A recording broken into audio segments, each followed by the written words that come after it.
नमस्कार, तनिष्का रेसिपीमध्ये मी जयश्री तुमच्या सगळ्यांचं मनपूर्वक स्वागत करते।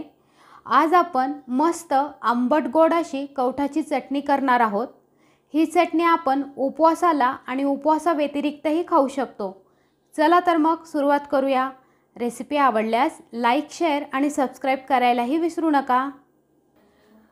त्यासाठी इथे मी 2 कवठ फोडून घेतलेले आहेत। सगळ्यात अगोदर आपण ह्या कवठामधला गर काढून घेऊ।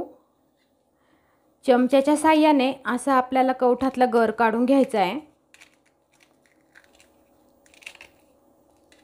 याच पद्धतीने आपण दुसऱ्या कवठातलाही गर काढून घेऊ।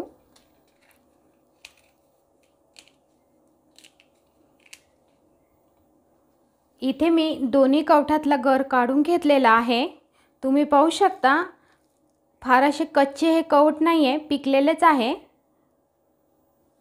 आता आपण हा कवठाचा गर मिक्सरच्या छोट्या भांड्यात ॲड करू। त्याचबरोबर त्यात 1 वाटी गूळ ॲड करायचा आहे।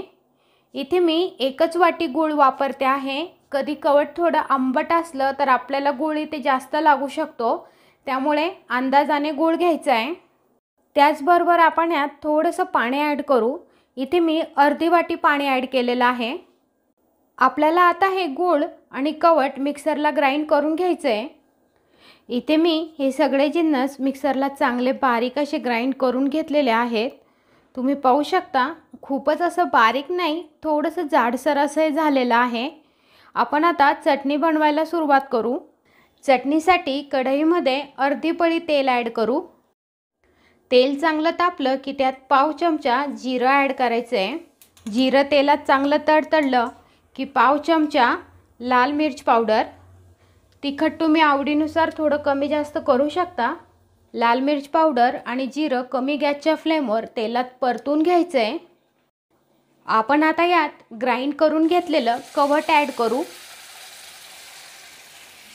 इथे सगळे जिन्नस चांगले एकजीव करून घ्यायचे आहेत।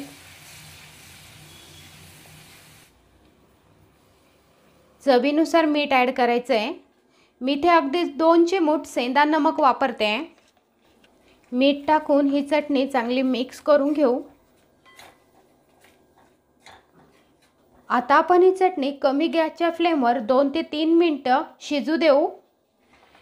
इथे मी ही कवठाची चटणी 2 ते 3 मिनिटं कमी गॅसच्या फ्लेमवर चांगली शिजवून घेतलेली आहे।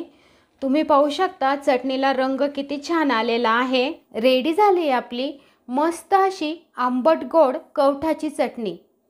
तुम्हाला ही रेसिपी कशी वाटली ते कमेंट करून नक्कीच सांगा। तुम्ही हा व्हिडिओ पाहिला त्याबद्दल तुमचे मनपूर्वक आभार। पुन्हा भेटू अशाच एका नवीन रेसिपी सोबत। तोपर्यंत बाय बाय।